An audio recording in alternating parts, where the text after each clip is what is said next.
Hello my dear students, welcome back to again my channel. मेरा नाम है अजय ओझा और आप सभी देख रहे हैं अजय अकेडमी यूट्यूब चैनल। तो अब हम स्टार्ट कर रहे हैं क्लास 12 की पीवाईक्यू क्वेश्चन की सीरीज। एनसीईआरटी के चैप्टर वाइज चैप्टर हम पीवाईक्यू क्वेश्चन लेंगे। अब ये जो क्वेश्चन मैंने उठाए हैं ये सीबीएसई के उठाए हैं और आपके सीबीएसई मीडियम में आप चाहें, आपके देखो अगर आपके एनसीईआरटी बुक चल रही है तो आप चाहे राजस्थान से हो, आप चाहे यूपी से हो, उत्तराखंड से हो, साउथ से हो, कहीं तमिलनाडु से, आंध्र प्रदेश से, मतलब कहीं से भी हो, अगर आपके सीबीएसई पैटर्न है या मैं कहूँ अगर आपके एनसीईआरटी बुक है तो ये क्वेश्चन आपके बहुत काम के हैं। चाहे आप सीबीएसई मीडियम से हो, चाहे आप राजस्थान बोर्ड से हो, आप कोई से भी बोर्ड से हो, कोई फर्क नहीं पड़ता अगर आपके एनसीईआरटी बुक है तो। ठीक है, तो चलिए क्वेश्चन उठाता हूं मैं एक एक करके, इससे आपकी तैयारी बहुत स्ट्रांग होगी। और पहले मैंने ऑर्गेनिक केमिस्ट्री को लिया है क्योंकि बच्चों की डिमांड आ रही थी, कहीं ना कहीं ऑर्गेनिक में उनको दिक्कत आ रही थी, तो मैंने कहा चलो शुरुआत ही ऑर्गेनिक से करते हैं। और पहला क्वेश्चन हमारे सामने है कि अल्कोहलिक KOH द्वारा एल्किल हैलाइड के एल्कीन में रूपांतरण को वर्गीकृत किया जाता है। यानी मुझे एल्किल हैलाइड की रिएक्शन करवानी है अल्कोहलिक KOH से और बनाना क्या है मुझे एल्कीन। अगर मैं रिएक्शन आपको लिख के बताऊं तो कुछ इस तरीके से रिएक्शन है कि मेरे पास RCl एल्किल हैलाइड है, इसकी मैं किससे रिएक्शन करवा दूं भाई, अल्कोहलिक KOH की उपस्थिति में।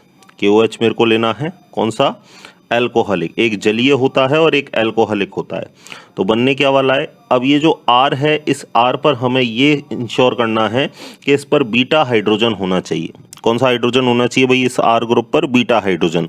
बीटा हाइड्रोजन वाला हमें एल्किल हैलाइड लेना है और उससे जो प्रोडक्ट बनेगा अल्कोहलिक KOH के द्वारा वो बनेगा तो एल्कीन, लेकिन कैसे बनेगा उसको भी रिएक्शन को मैं आपको साथ के साथ बता देता हूँ। देखो मैं R की जगह ले लेता हूँ कोई ग्रुप स्पेसिफिक, और स्पेसिफिक ग्रुप ले लेते हैं अपन CH3 CH2 Cl। ठीक है, ये एल्किल हैलाइड ले लिया और किसकी रिएक्शन करवा रहा हूँ, अल्कोहलिक KOH की। जो ग्रुप है उससे पहला कार्बन जो होता है वो अल्फा और अल्फा के बाद वाला होता है वो होता है बीटा आपका। तो बीटा से अगर मैं एक हाइड्रोजन को ले लूँ तो मैं इसको ऐसे लिख सकता हूँ क्या, CH2 और H, बिल्कुल लिख सकता हूँ। और अल्फा से क्या उठा लूँ, Cl। तो अल्फा से तो हेलोजन और बीटा से क्या उठा लूँ, हाइड्रोजन। तो यहाँ क्या बचेगा, CH2 डबल बॉन्ड CH2 और किसका निर्माण हो जाएगा, एल्कीन का। कौन बन जाएगा, एल्कीन। और इस अभिक्रिया को कहते क्या है अपन, इस अभिक्रिया में हाइड्रोजन भी हट रहा है और हेलोजन भी हट रहा है, तो इसका नाम होगा विहाइड्रोहेलोजनीकरण। इस अभिक्रिया को क्या कहेंगे भाई अपन, विहाइड्रोहेलोजनीकरण अभिक्रिया कहेंगे। और साथ ही साथ एक और नाम बता दूं, इसको हम बीटा विलोपन अभिक्रिया भी कहते हैं, या अकेला आप इसको विलोपन अभिक्रिया भी कह सकते हो। क्या कह सकते हो आप इसको, विलोपन अभिक्रिया भी कह सकते हो। विलोपन अभिक्रिया की एक पहचान है कि दो तो क्या निकलेंगे यहाँ पर आपके एटम निकलेंगे, साथ ही क्या बनेगा, एक नया पाई बॉन्ड बनेगा। अगर ये पहचान आपको दिख जाए, दो एटम निकले हों, नया एक पाई बॉन्ड बने, तो समझ जाओ कि वो कौन सी अभिक्रिया है, विलोपन अभिक्रिया है। और इसमें भी दो ग्रुप निकल रहे थे, एक तो हाइड्रोजन निकल रहा था, एक Cl निकल रहा था और एक नया पाई बॉन्ड बन रहा था एल्कीन में। तो पहचान अपन को मिल गई, इसलिए हम कहेंगे कि ये कौन सी अभिक्रिया है भाई, विहाइड्रोहेलोजनीकरण अभिक्रिया। इंग्लिश में कहेंगे डीहाइड्रोहेलोजनेशन। ठीक है, हाँ एक बात और, अगर आपको ये क्वेश्चन स्पेसिफिक इंग्लिश में चाहिए तो आप कमेंट बॉक्स में लिखें भाई, मैं आपको स्पेसिफिक इंग्लिश में भी वीडियो बना के मैं आपके सामने लेके आऊँगा। चलिए आगे चलते हैं नेक्स्ट क्वेश्चन पे। और सेकंड क्वेश्चन में हमसे पूछा है कि निम्नलिखित अभिक्रियाओं में हैलोजन विनिमय वाली अभिक्रिया कौन सी है। हैलोजन एक्सचेंज वाली रिएक्शन कौन सी है। तो हैलोजन एक्सचेंज अभिक्रिया हमने इस बुक में पढ़ी थी, दो अभिक्रिया थी हमारे पास। एक तो कौन सी थी भाई, एक पहली थी फिंकेल्स्टाइन अभिक्रिया, नेम रिएक्शन है, एग्जाम में अक्सर पूछी जाती है फिंकेल्स्टाइन अभिक्रिया। और एल्किल फ्लोराइड बनाने की एक स्पेसिफिक विधि थी स्वार्ट्स अभिक्रिया। कौन सी अभिक्रिया थी, जो स्पेसिफिक एल्किल फ्लोराइड बनाती है, स्वार्ट्स अभिक्रिया है। हेलोजन का आदान प्रदान होगा। अब आप देखो हेलोजन का आदान प्रदान किस में हो रहा है, पहले वाले में तो हेलोजन और हाइड्रोजन जोड़ रहा है, नहीं भाई विनिमय नहीं हो रहा। दूसरी वाली रिएक्शन में देखो, इसका X कहाँ गया, Na के पास, और इसका I कहाँ आया, R के पास। तो कुल मिला के आदान प्रदान हो रहा है, विनिमय हो रहा है। तो सीधा सीधा हमको दिख रहा है कि हेलोजन विनिमय अभिक्रिया कौन सी है भाई, बी। और ये मैं बता दूं तो फिंकेल्स्टाइन अभिक्रिया है। कौन सी अभिक्रिया है भाई, फिंकेल्स्टाइन अभिक्रिया, ध्यान रखना। ऑप्शन सी में देखो इसमें से तो Cl आ रहा है, लेकिन ये OH कोई हेलोजन थोड़ी है, तो हेलोजन का विस्थापन नहीं हो रहा। सेम टू सेम यहाँ पर Br क्या हो रहा है, ऑर्थो और पैरा पर जुड़ रहा है, तो विस्थापन तो कहीं नहीं हो रहा। ठीक है, तो मैं कहूँ हेलोजन विनिमय, विनिमय का मतलब अदला बदली, एक का हेलोजन इसका हेलोजन इसमें आए और इसका हेलोजन इसमें आए। अगर ऐसे अदला बदली हो, विनिमय हो, तब हम उसे कहेंगे हेलोजन विनिमय अभिक्रिया। और इसका करेक्ट आंसर है आपका कौन सा, ऑप्शन बी। ठीक, चलिए नेक्स्ट क्वेश्चन पर चलते हैं अपन। क्वेश्चन 3 है आपके सामने। चलिए तो अब लेते हैं अपन तीसरा क्वेश्चन, और इस क्वेश्चन में आपको क्या बोल रहा है कि 1 फेनिल क्लोरोप्रोपेन की अल्कोहलिक KOH से रिएक्शन करवाओ और कौन सा प्रोडक्ट बनेगा। देखो तो सबसे पहले है ना, अल्कोहलिक KOH देखते ही दिमाग में आप सोच लो कि प्रोडक्ट तो बनेगा एल्कीन, और अगर एल्कीन प्रोडक्ट बनेगा तो ये दोनों ऑप्शन सबसे पहले कट जाते हैं क्योंकि ये अल्कोहल है। ठीक है, मैं आपको बता दूं, अगर आपको अल्कोहलिक KOH दिख जाए, कौन सा KOH दिख जाए, अल्कोहलिक KOH दिख जाए, तो प्रोडक्ट क्या बनता है भाई, प्रोडक्ट बनता है एल्कीन। ठीक है, और इस अभिक्रिया को हम बोलते हैं विलोपन अभिक्रिया, जिसमें एल्किल हैलाइड की हम अल्कोहलिक KOH से रिएक्शन करवाते हैं। तो अल्कोहलिक KOH आ जाए तो समझ लो प्रोडक्ट एल्कीन बनना है, विलोपन अभिक्रिया है। लेकिन अगर आपको अल्कोहलिक KOH की जगह आपको कौन सा दे दे भाई, जलीय KOH, कौन सा दे दे, जलीय KOH। जैसे मैं आपसे कहूं कि ये मैंने लिया RCl और मैंने KOH ले लिया, इस बार ये जो KOH लिया है ये कैसा लिया है भाई अपन ने, जलीय। जलीय को एक्वस भी बोला जा सकता है। तो बनेगा क्या, अल्कोहल बनेगा, मतलब इसके Cl को ये K+ ले जाएगा और KCl बाहर और OH इधर जुड़ जाएगा, अल्कोहल बन जाएगा। इस अभिक्रिया को अपन क्या कहेंगे, इस अभिक्रिया को अपन कहेंगे नाभिक स्नेही प्रतिस्थापन अभिक्रिया। ठीक है, नाभिक स्नेही प्रतिस्थापन अभिक्रिया, न्यूक्लियोफिलिक सब्स्टिट्यूशन रिएक्शन, शॉर्ट में मैं इसको NSR भी कह सकता हूं। ठीक, अब चलिए आप देखते हैं। अब यहाँ पर हमको 1 फेनिल 2 क्लोरोप्रोपेन की अल्कोहलिक KOH से रिएक्शन करवानी है और एल्कीन बनाना है। तो कौन सी एल्कीन हमारा प्रोडक्ट होगी, 1 या 2। तो देखो करेक्ट तो मैं आंसर आपको बता दूं, करेक्ट आंसर कौन सा है इसका, 1 फेनिल प्रोपेन। अब है कैसे ये हम देखते हैं। तो सबसे पहले मैं स्ट्रक्चर ड्रॉ कर लेता हूँ। ये मैंने लिया 1 पर मैं फेनिल बना देता हूँ, CH बॉन्ड लगा के एक और H लगा देता हूँ, CH बॉन्ड लगा के Cl लगा देता हूँ। चलो इसको नीचे बनाते हैं, क्या हो गया ये, चलो कोई बात नहीं, बाधाएं आती रहती हैं लेकिन अपन को अपना काम करते रहना चाहिए, और बाधाओं को दूर करने के लिए ही हमने इसको कर दिया है फ्लाइट मोड पर। चलिए तो सबसे पहले हम बना लेते हैं भाई 1 फेनिल। ठीक, यहाँ पर मैंने लिया CH, इधर भी मैं लगा देता हूँ H, और इधर मैंने ले लिया दूसरा CH, इधर लगा देता हूँ Cl, और ये ले लिया CH3। ठीक है, अब देखो 2 पर क्लोरो है, हमारे पास पता है कि जैसे ही ग्रुप से जो पहला कार्बन होता है वो अल्फा होता है और ये वाला बीटा होता है। अब मैं बीटा हो तो होने को तो मेरे पास ये भी बीटा है, लेकिन आपको पता है कि जब 2 प्रकार की एल्कीन बनने की संभावना हो तो सेथ-जेफ रूल क्या कहता है, वो एल्कीन स्टेबल प्रोडक्ट होगी, मेजर प्रोडक्ट होगी जिसके पास प्रतिस्थापी समूहों की संख्या ज़्यादा हो।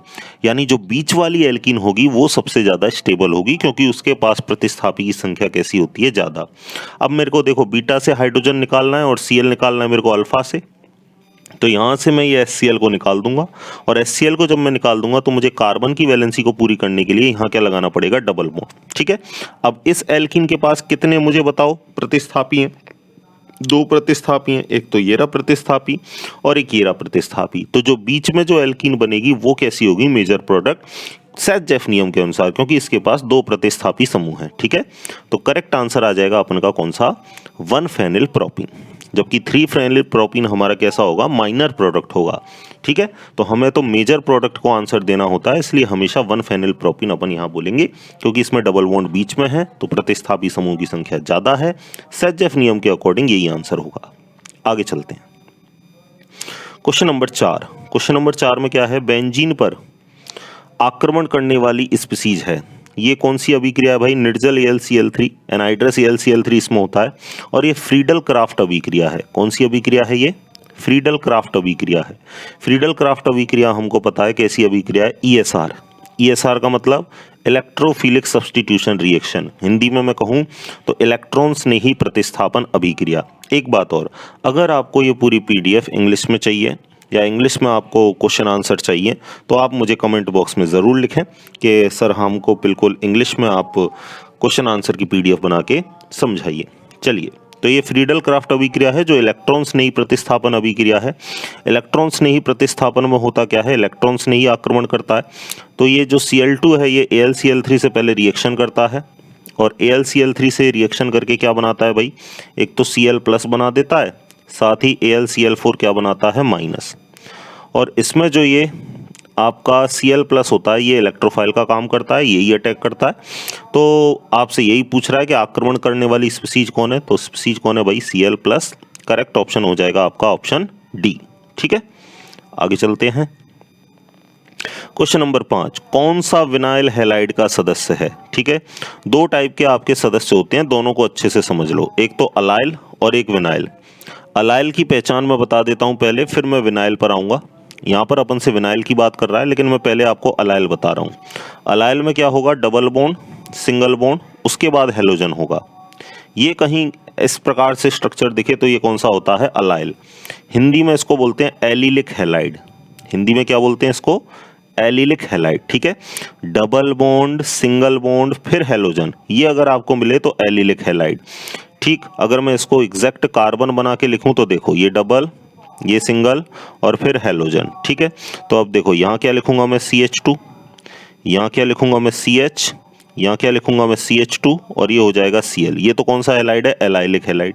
लेकिन हमसे यहाँ पर क्वेश्चन पूछा है विनाइल हैलाइड का, तो विनाइल हैलाइड के लिए हम क्या कहेंगे भाई, विनाइल हैलाइड के लिए हम कहेंगे कि अगर डबल बॉन्ड से सीधा अगर कहीं आपको हेलोजन दिख जाए तो वो कौन सा हैलाइड होता है, विनाइल हैलाइड होता है। अगर मैं एग्जैक्ट आपको एग्जाम्पल बताऊँ तो देखो CH2, यहाँ डबल बॉन्ड है, CH2 ले लेता हूँ, फिर इधर क्या है, 3 बॉन्ड बन रहे हैं, मतलब एक ही हाइड्रोजन होगा, और फिर हेलोजन भी मैं स्पेसिफिक ले लेता हूँ Cl। तो इस टाइप की आपको कहाँ स्ट्रक्चर दिख रही है भाई, पहले में तो मुझे दिख नहीं रही, डबल बॉन्ड के बाद अगले कार्बन पर कहीं हेलोजन नहीं है। यहाँ देखो ये डबल बॉन्ड, डबल बॉन्ड के अगले कार्बन पर क्या आ गया, हेलोजन। ये डबल बॉन्ड और डबल बॉन्ड के अगले कार्बन पर कौन जुड़ा हुआ है, हेलोजन।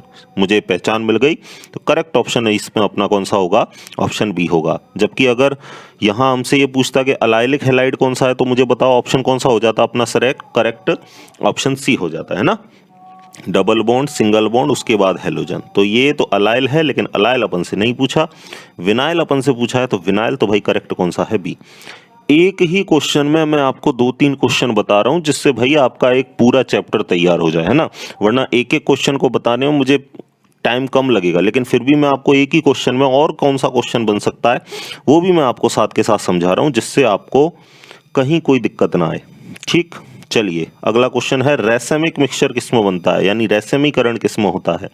तो मुझे पता है भाई रैसेमीकरण कौन सी मैकेनिज्म में बनता है, SN1 में बनता है।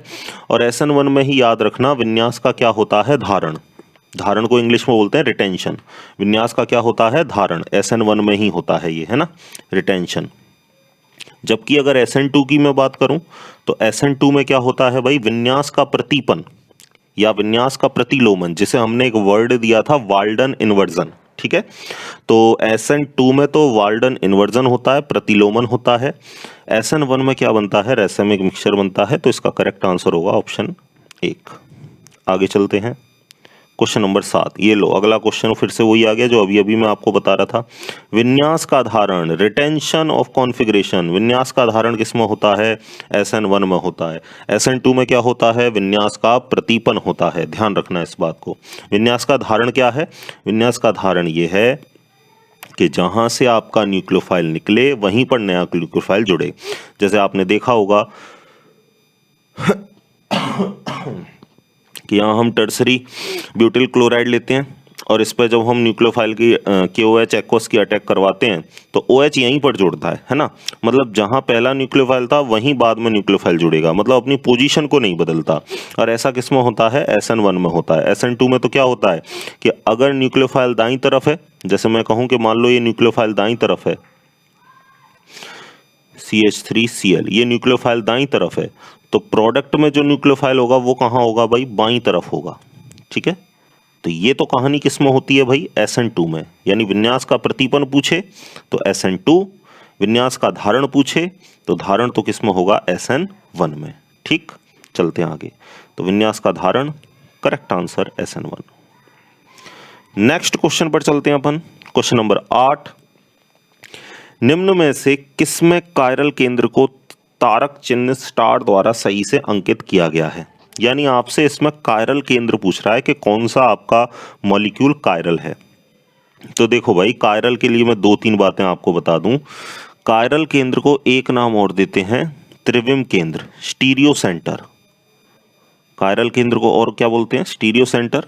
और जो कायरल कार्बन होगा वो प्रकाशिक समावयवता या ध्रुवण समावयवता को दर्शाएगा।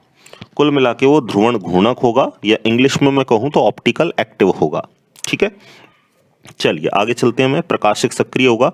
और किरेल कार्बन या कायरल कार्बन किसको कहते हैं, वो कार्बन जिससे सारे ग्रुप अलग अलग हों, अलग अलग ग्रुप जुड़े हों, उस कार्बन को मैं कहूंगा किरेल कार्बन या कायरल कार्बन, और उसी को मैं त्रिविम केंद्र भी कहूंगा। तो देखो, आपको एक एक स्ट्रक्चर बनानी है। अब इस वाली स्ट्रक्चर में मुझे देखते ही पता चल रहा है कि यहाँ भी कौन है CH3 और यहाँ भी कौन है CH3। ये तो समान ग्रुप हो गए, तो ये तो किरेल केंद्र होगा नहीं। ठीक है, मैं क्या कह रहा हूँ, वो कार्बन जिससे सारे ग्रुप कैसे जुड़े होने चाहिए भाई, अलग अलग जुड़े हुए होने चाहिए। अब एक बार आप ध्यान लगा के इस बी वाले ऑप्शन को देखो, इस बी वाले ऑप्शन को ड्रॉ करो। तो मुझे बताओ, ये कार्बन जिस पर स्टार लगा हुआ है, इस पर एक कौन जुड़ा है भाई, एक तो जुड़ा है इस पर CH3। ठीक है, दूसरा कौन जुड़ा है इस पर, एक जुड़ा है इस पर H, और कौन जुड़ा है इससे, एक जुड़ा है इससे Cl, और कौन जुड़ा है इससे, और जुड़ा है इससे CH2Br, है ना, यही जुड़ा है। अब आप मुझे बताओ, ये H अलग, ये CH3 अलग, ये Cl अलग, और ये CH2Br अलग, चारों ग्रुप अलग अलग। तो जब चारों ग्रुप अलग अलग जुड़े हों तो ऐसे कार्बन को ही कायरल कार्बन या कायरल केंद्र कहा जाता है। तो करेक्ट ऑप्शन, अपना ऑप्शन कौन सा होगा, करेक्ट अपना ऑप्शन हो जाएगा ऑप्शन बी। ये क्यों नहीं होगा भाई, देखो इसमें ये दोनों ग्रुप समान है, CH2OH और ये CH2OH, तो ये समान है, तो ये भी कायरल केंद्र नहीं होगा। इसमें देखो दोनों Br समान है, ऊपर भी Br नीचे भी Br आएगा, तो ये भी हमारा आंसर नहीं होगा। तो करेक्ट आंसर कौन सा होगा, ऑप्शन बी। ठीक है, आप अगर ये समझ गए कि ऑप्शन को काटना कैसे, भाई अगर हमको सही ऑप्शन ना आए तो दूसरा हमारे पास क्या तरीका रहता है एग्जाम के अंदर, कि गलत ऑप्शन को काटते जाओ। अगर आप गलत ऑप्शन को काटते गए तो सही ऑप्शन तक आप अपने आप पहुंच जाओगे। चलिए क्वेश्चन नंबर 9 पर चलते हैं। एल्किल फ्लोराइड के संश्लेषण की सबसे अच्छी विधि। अब भी मैंने आपको जस्ट ऊपर वाले क्वेश्चनों में बताया था कि एल्किल फ्लोराइड को बनाने की सबसे बढ़िया विधि कौन सी है, स्वार्ट्स विधि है। ठीक है, जो एक हैलोजन विनिमय अभिक्रिया है। आगे चलते हैं, बहुत ही आसान क्वेश्चन। क्वेश्चन नंबर 10, 1,2-डाइक्लोरोएथेन को एथेनॉल में KOH 1 मोल के साथ गर्म किया जाता है।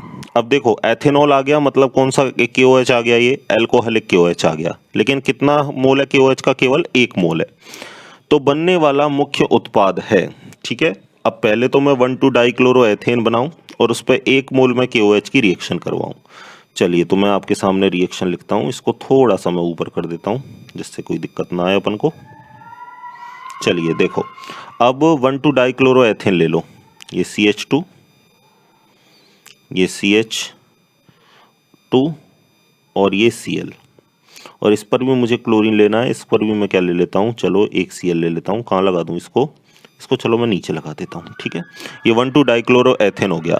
अब आप देखो, यहाँ पर आपके सामने मुझे पता है कि जो ग्रुप होता है उससे जुड़े कार्बन को मैं अल्फा कहता हूँ, और अल्फा के बाद वाले को मैं क्या कहता हूँ, बीटा। तो सपोज मैं इसको ले लेता हूँ, और ये वाला कार्बन कौन सा हो गया, अल्फा। अल्फा के बाद वाला ये वाला कौन सा हो गया, अपना बीटा। बीटा पोजीशन से एक हाइड्रोजन निकलता है, तो मैं इसको CH2 को ऐसे भी लिख सकता हूँ क्या, CHH, कोई दिक्कत नहीं।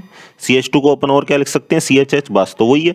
तो अल्फा से हेलोजन निकालूं और बीटा से क्या निकालूं, भाई हाइड्रोजन। तो यहां से क्या निकल जाएगा, HCl। एक ही HCl निकालूंगा क्योंकि मेरे पास KOH कितना मोल है, केवल 1 मोल है।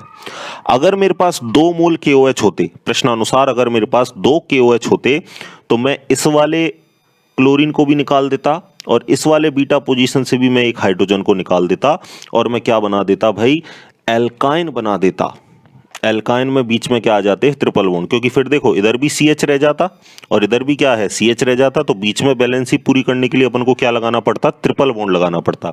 लेकिन हमारे पास मात्र क्या है, एक ही KOH है, तो अपन केवल एक HCl का मॉलिक्यूल निकालेंगे। तो जब एक HCl का मॉलिक्यूल मैं इसको निकाल दूं तो आप मुझे बताओ बचा क्या आपके पास, CH2 CHCl, और बैलेंसी पूरा करने के लिए यहां पर आपको क्या लगाना पड़ेगा, डबल बॉन्ड। तो कुल मिला के CH2 डबल बॉन्ड CHCl ये आपके पास बचेगा।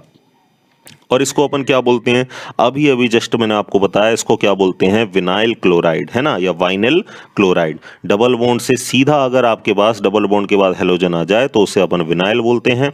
तो करेक्ट ऑप्शन कौन सा होगा भाई, विनाइल क्लोराइड। ठीक है, दोबारा देख लो, CH2 ये Cl और ये Cl, मैं इसको मान लेता हूं, चलो ये मेरा ग्रुप है, तो ये अल्फा और ये बीटा। आप इधर वाले से भी ले सकते हो, उसमें कोई दिक्कत वाली बात नहीं है। अल्फा से हेलोजन को गायब करना है, बीटा से एक हाइड्रोजन को गायब करना है। अब ये क्या बचा, बैलेंस ही पूरी करने के लिए यहाँ पर डबल बॉन्ड लगाओगे कि नहीं लगाओगे, तो ये क्या ग्रुप बचा आपका, ये बचा आपका विनाइल क्लोराइड। तो करेक्ट ऑप्शन हो जाएगा बी। ठीक, चलिए आगे चलते हैं। प्रकाश की उपस्थिति में वायु द्वारा क्लोरोफॉर्म के स्वतः ऑक्सीकरण से निम्न में से कौन सी गैस बचती है। तो कौन सी गैस बनेगी भाई, मुझे पता है कि ये तो बनेगी भाई कौन सी, फॉस्जीन गैस। फॉस्जीन गैस क्या होती है, COCl2, इसको कार्बोनिल क्लोराइड गैस भी बोलते हैं। क्वेश्चन एग्जाम में सीधा आता है कि क्लोरोफॉर्म का भंडारण कैसे करते हैं, या क्लोरोफॉर्म को रंगीन बोतलों में क्यों रखा जाता है। तो क्लोरोफॉर्म जो है ना, वो प्रकाश और वायु के साथ रिएक्शन करके क्या बना लेता है, विषैली गैस फॉस्जीन बना लेता है। मैं आपको मैकेनिज्म भी या रिएक्शन भी मैं आपको बता देता हूँ। ये क्लोरोफॉर्म है, ऑक्सीजन से रिएक्ट कर लेता है ये, किसकी उपस्थिति में, प्रकाश लिखा हुआ मिल जाए, HNU लिखा हुआ मिल जाए, बात एक ही है। प्रकाश की उपस्थिति में रिएक्शन कर लेता है, तो बनाता क्या है भाई, फॉस्जीन गैस। फॉस्जीन गैस का फॉर्मूला क्या है, COCl2, और साथ में क्या निकाल देगा भाई, ऑक्सीजन, हाइड्रोजन मिलकर क्या निकाल देंगे, H2O को बाहर निकाल देंगे। तो कुल मिला के ये जहरीली फॉस्जीन गैस बनाता है। करेक्ट ऑप्शन कौन सा होगा, C। इसलिए इसे ऊपर तक भरते हैं भाई, इसकी बोतल को है ना ऊपर तक भरते हैं बिल्कुल, जिससे वायु ना रहे, क्योंकि वायु रह जाएगी तो भाई ये हानिकारक गैस बनाएगा। तो इसकी बोतल को है ना बिल्कुल नाक तक ऊपर भरा जाता है, और इसे रंगीन बोतल में भरते हैं, क्योंकि अगर ट्रांसपेरेंट मैं कांच की बोतल में भर दूं तो उसमें से लाइट चली जाएगी ना। इसलिए इसे आपने देखा होगा कि कई दवाई तो ऐसी काली काली बोतलों में आती है कांच की, और कई जो दवाई है वो ट्रांसपेरेंट बोतल में आती है। तो इसको है ना रंगीन बोतल में भरा जाता है, यानी काली बोतल में भरा जाता है, जिससे प्रकाश उसमें एंटर ना करे। ठीक, चलिए विन्यास में प्रतिलोमन, अब भी अभी जस्ट आपको समझाया ऊपर कि विन्यास में प्रतिलोमन किस में होता है, SN2 में। यानी अगर मेरा प्रोडक्ट D विन्यास का है, मतलब रिएक्टेंट D विन्यास का है, तो प्रोडक्ट मुझे कौन सा मिलेगा, L विन्यास वाला मिलेगा। और ये कहानी है SN2 की। विन्यास का प्रतिलोमन किस में होता है भाई, SN2 में। ठीक है, चलिए आगे चलते हैं अपन नेक्स्ट क्वेश्चन पर। निम्न में से कौन सा प्रतिबिंब रूप एनेंटियोमर, वैसे सही प्रोनाउंसिएशन तो एनेंशियोमर है, एनेंशियोमर में के विषय में सत्य नहीं है। यानी एनेंशियोमर के बारे में कौन सा कथन सत्य नहीं है। तो एनेंशियोमर क्या होते हैं, सबसे पहले तो एनेंशियोमर होते हैं किसी भी यौगिक के वो दर्पण प्रतिबिंब जो एक दूसरे पर अध्यारोपित ना हो, यानी एक दूसरे के ऊपर सेट ना हो जाए, उसे अपन कहेंगे प्रतिबिंब रूप, या मैं उसे कहूँगा इंग्लिश में एनेंशियोमर। ठीक है, जैसे मैं आपको एक नॉर्मल सा एग्जांपल दे रहा हूँ, देखना ध्यान से। मैं ऐसे ही एक जनरल एग्जांपल ले रहा हूँ कि सपोज मेरे सामने ये एक यौगिक है CaBCD। अब इसका मैं मिरर इमेज बनाऊं तो मिरर इमेज क्या बनेगा, A, ये बीच में C है, ऊपर A, इधर क्या आएगा, भाई आपका D, फिर आ जाएगा C, और इधर क्या आ जाएगा B। अब इसको उठा के मैं इसके ऊपर सेट करूं तो सेट होगा क्या, तो आंसर है नहीं। अगर किसी का मिरर इमेज एक दूसरे के ऊपर सेट ना हो तो वो क्या होता है, आपका प्रतिबिंब रूप होता है, एनेंशियोमर होता है। और ये प्रकाशिक समावयवता या मैं कहूँ ध्रुवण समावयवता को दर्शाते हैं। लेकिन इनका ध्रुवण घूर्णन कोण अलग अलग होता है, यानी अगर एक उसको दाईं ओर घुमाएगा तो उसे हम दक्षिण ध्रुवण घूर्णक कहेंगे, डेक्स्ट्रोरोटेटरी कहेंगे, जिसे अपन किससे दर्शाते हैं, D से दर्शाते हैं। और अगर एक उसे बाईं दिशा में घुमाएगा तो उसे अपन लीवो रोटेटरी कहेंगे, वाम ध्रुवण घूर्णक कहेंगे, और उसे किससे दर्शाते हैं अपन, L से। यानी इनके घनत्व तो समान होते हैं, बिल्कुल बात सही है। गलनांक क्वथनांक समान होता है, ये भी बात सही है। उनका विशिष्ट ध्रुवण घूर्णन एक समान होता है, ये बात बिल्कुल गलत है। अगर एक प्रकाश समतल ध्रुवित प्रकाश के तल को दाईं ओर घुमाएगा तो दूसरा कहाँ घुमाएगा भाई, बाईं ओर घुमाएगा, तो उनका ध्रुवण घूर्णन एक समान नहीं होता। ठीक है, रासायनिक अभिक्रियाशीलता एक समान होती है, ये भी कथन सही है। तो यहाँ करेक्ट जो ऑप्शन है वो कौन सा होगा, ऑप्शन सी। ठीक है, क्योंकि आपसे ये पूछा है कौन सा कथन सत्य नहीं है। चलिए नेक्स्ट क्वेश्चन पर चलते हैं अपन। चलिए नेक्स्ट देखते हैं अपन। अगर आपको वीडियो बढ़िया लग रही है तो आप कमेंट करके ज़रूर बताओगे कि क्वेश्चन की सीरीज़ आपको कैसी लगी और आपको किस चैप्टर की क्वेश्चन सीरीज़ और चाहिए, तो आप मुझे कमेंट बॉक्स में ज़रूर लिखोगे। चलिए क्वेश्चन नंबर 14। हाँ भाई, इन क्वेश्चनों को थोड़ा ध्यान से देखो, ये कथन और कारण वाले क्वेश्चन होते हैं। इसके मैं पहले आपको ऑप्शन बता देता हूँ, है ना। ऑप्शन देखो पहले आप, हर एक में आगे यही ऑप्शन है, तो मैं बार बार ऑप्शन आपको नहीं बताऊंगा, आप एक बार ऑप्शनों को अच्छे से समझ लो। ठीक है, कथन कारण दोनों सही हैं। कथन कारण को सही से एक्सप्लेन कर रहा है, अगर ऐसी चीज हो तो आप ऑप्शन ए को टिक करोगे। कथन और कारण तो दोनों सही हैं, लेकिन जो कारण है वो कथन की सही प्रकार से व्याख्या नहीं कर रहा, यानी दोनों बातें सही है ऊपर नीचे की, लेकिन दोनों में कोई रिलेशन ना हो, तो आप ऑप्शन बी को टिक करोगे। कथन सही हो कारण गलत हो तो ऑप्शन सी को टिक करना है। कथन गलत हो कारण सही हो तो ऑप्शन डी को टिक करना है। ठीक है, एक बार आप इसको चाहो तो अच्छे से पढ़ लो शांति से, कोई दिक्कत नहीं है। और फिर अपन चलते हैं क्वेश्चन के पास, और यही ऑप्शन हर एक में आएगा, तो मैं आपको सीधा बता दूंगा। कथन को ए से दिखा रहे हैं और रीजन कारण को दिखा रहे हैं अपन आर से। ठीक, चलिए क्वेश्चन पर आ जाओ अब। कक्ष ताप पर यानी कमरे के ताप पर नाभिक स्नेही प्रतिस्थापन अभिक्रिया के लिए क्लोरोबेंजीन प्रतिरोधी होती है। यानी ये क्या बोल रहे हैं कि रूम टेम्परेचर पर जो क्लोरोबेंजीन है वो नाभिक स्नेही प्रतिस्थापन अभिक्रिया नहीं देती। बिल्कुल बात सही है, क्योंकि क्लोरोबेंजीन में अनुनाद के कारण कार्बन और क्लोरीन के बीच में कौन से बॉन्ड आ जाते हैं भाई, डबल बॉन्ड आ जाते हैं, है ना।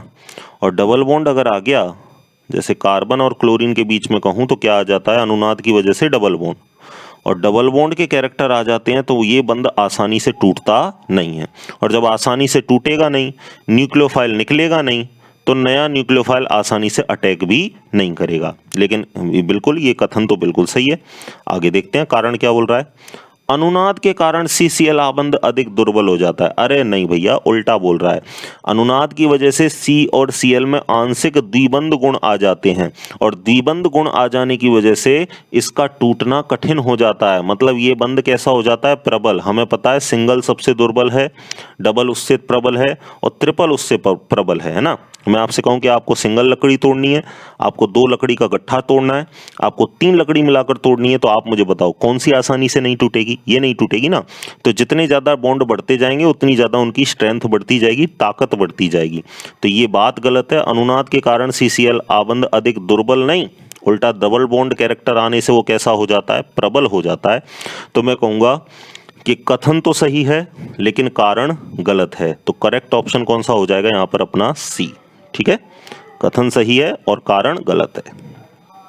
कथन सही और कारण गलत, ऑप्शन हो जाएगा अपना ये वाला सी वाला। ठीक, आगे चलते हैं। देखो दूसरा ये क्वेश्चन है, वही ऑप्शन रहेंगे ना, ऑप्शन मैंने बार बार नहीं दिए।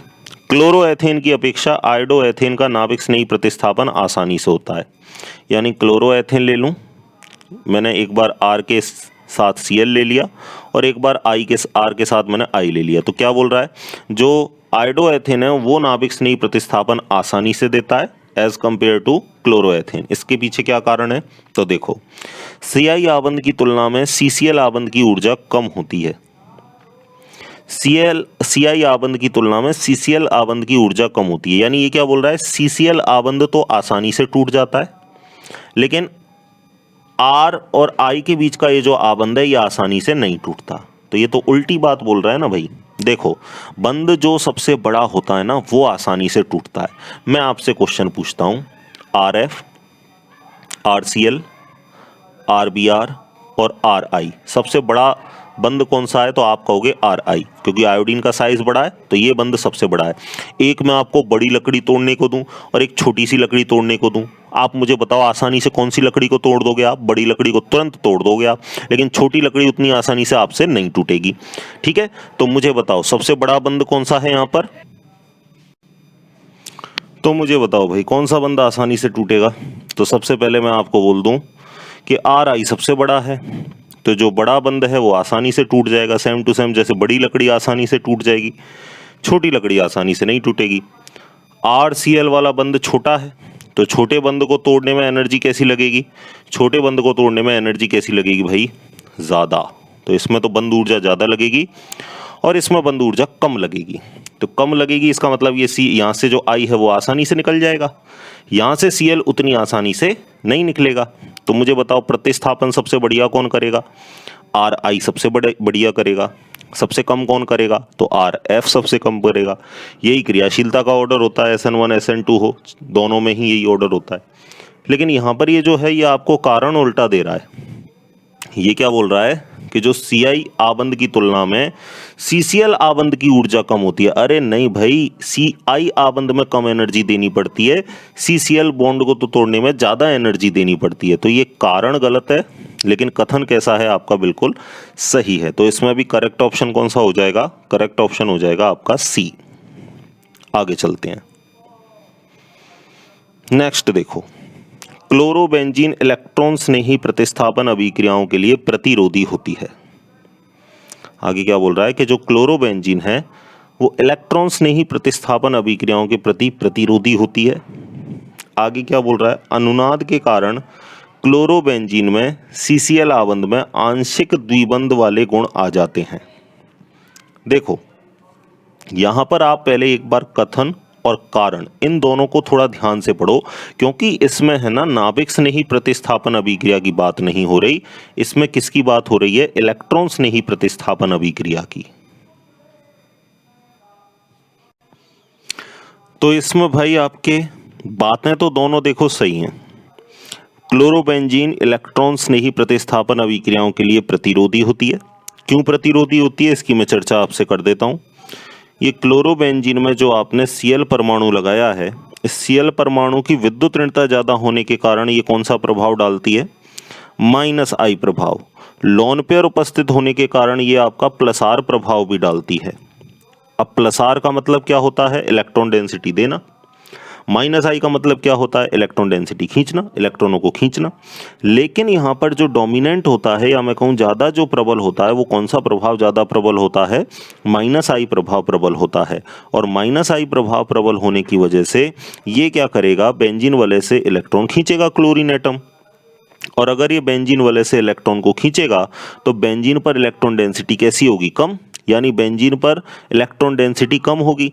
और आपको पता है कि इलेक्ट्रोफाइल तो कहाँ अटैक करेगा? जब अटैक करे जब इलेक्ट्रॉन डेंसिटी कैसी हो? ज़्यादा हो। +R प्रभाव के कारण होता क्या है? ऑर्थो और पैरा पर क्या आता है? माइनस। इस वजह से वो ऑर्थो पैरा प्रोडक्ट दे देता है। लेकिन मैंने आपको क्या बताया कि जब भाई -I और +R की बात हो तो आप हमेशा डोमिनेंट किसको रखोगे? -I प्रभाव को डोमिनेंट रखोगे। इसलिए आप एक क्वेश्चन और पढ़ोगे NCERT के अंदर, उदाहरण 10.9 है, पुरानी किताब में, नई किताब में 6.9 मिल जाएगा। क्या उदाहरण है कि भाई क्लोरोबेंजीन जो है वो बेंजीन से इलेक्ट्रॉन स्नेही प्रतिस्थापन अभिक्रिया के लिए कम क्रियाशील होती है। उसका कारण यही है कि क्लोरोबेंजीन में क्लोरीन का कौन सा प्रभाव है? -I प्रभाव है। और वो बेंजीन वलय पर इलेक्ट्रॉन डेंसिटी कम कर देती है, यानी बेंजीन वलय पर इलेक्ट्रॉन घनत्व तो कम करेगी। तो आपको पता है इलेक्ट्रोफाइल का यहाँ अटैक नहीं होगा, क्योंकि इलेक्ट्रोफाइल वहां अटैक करे जहां इलेक्ट्रॉन डेंसिटी कैसी हो? ज्यादा हो। तो कथन बिल्कुल सही है। कारण अनुनाद के कारण बेंजीन क्लोरोबेंजीन में CCl जो आबंध है उसमें आंशिक द्विबंध वाले गुण आते हैं। बिल्कुल बात सही है, अभी जस्ट समझाया है। लेकिन ये जो है इस बात को कोई कोरिलेट नहीं कर रहा या इसकी सही प्रकार से व्याख्या नहीं कर रहा। सही प्रकार से व्याख्या क्या है? सही प्रकार से व्याख्या ये है कि क्लोरीन परमाणु का कौन सा प्रभाव होता है? -I प्रभाव होता है। इसलिए वह बेंजीन वलय को ESR अभिक्रिया के प्रति, या मैं कहूं इलेक्ट्रॉन स्नेही प्रतिस्थापन अभिक्रिया के प्रति निष्क्रिय बना देता है या प्रतिरोधी बना देता है। तो बातें दोनों सही हैं, लेकिन ये जो कारण है ये इस कथन की सही प्रकार से व्याख्या नहीं कर रहा। तो करेक्ट ऑप्शन अपना कौन सा हो जाएगा? ऑप्शन बी हो जाएगा। एक बार मैं आपको ऑप्शन को और बता दूं, देख लो आप। करेक्ट ऑप्शन अपना ये बी हो जाएगा कि भाई बातें तो दोनों सही हैं, लेकिन जो कारण है वो कथन की सही प्रकार से व्याख्या नहीं कर रहा। अब आगे चलते हैं अपन नेक्स्ट क्वेश्चन पर। Question number 17। ध्रुवण घूर्णक जो एल्किल हैलाइड है वो नाभिक स्नेही प्रतिस्थापन अभिक्रियाओं से प्रतिबिंब रूप एनेंशियोमर का मिक्सचर प्राप्त होता है। ध्रुवण घूर्णक एल्किल हैलाइड, ठीक है, आगे चलते हैं। ध्रुवण घूर्णक एल्किल हैलाइड में SN2 अभिक्रियाएं विन्यास के प्रतिलोमन के साथ संपन्न होती हैं। ठीक, नाभिक स्नेही प्रतिस्थापन अभिक्रियाओं में क्या बोल रहा है, एनेंशियोमर का मिक्सचर प्राप्त होता है। बिल्कुल सही है, जो ध्रुवण घूर्णक हैलाइड होगा वो क्या देगा भाई, एनेंशियोमर का मिक्सचर देगा। और SN2 में विन्यास के प्रतिलोमन के साथ अभिक्रिया होती है, ये भी बात बिल्कुल सही है कि SN2 में हमने अभी अभी पढ़ा था क्या होता है, वाल्डन इन्वर्जन होता है, वाल्डन प्रतिलोमन होता है ना। लेकिन ये जो कथन है ये इसकी सही प्रकार से व्याख्या नहीं कर रहा। कैसे नहीं कर रहा, या मैं कहूँ ये दोनों एक दूसरे से रिलेटेड नहीं है। देखो किस प्रकार से नहीं है, आपको साफ साफ ये बोल रहा है कि भाई प्रतिबिंब रूप एनेंशियोमर बन रहे हैं। तो एनेंशियोमर कब बनते हैं, जब डी के साथ साथ कौन सा रूप हो आपका, एल रूप भी हो। भाई एक तो मेरे पास डी रूप हो और एक मेरे पास एल रूप हो, तभी तो बनता है एनेंशियोमर या मैं कहूँ प्रतिबिंब रूप। तो डी और एल तब बनेगा जब क्या बने आपका, रैसेमिक मिक्सचर। और रैसेमिक मिश्रण किसमें बनता है, SN1 में बनता है। जबकि कारण ये क्या दे रहा है, SN2 का। भाई प्रतिबिंब रूप आप किसको कहते हो, जिसमें D के साथ साथ कौन सा रूप बने, L रूप बने। और D और L जब दोनों बनते हैं तो रैसेमिक मिक्सचर बनता है। और रैसेमिक मिक्सचर किसमें बनता है, SN1 में बनता है।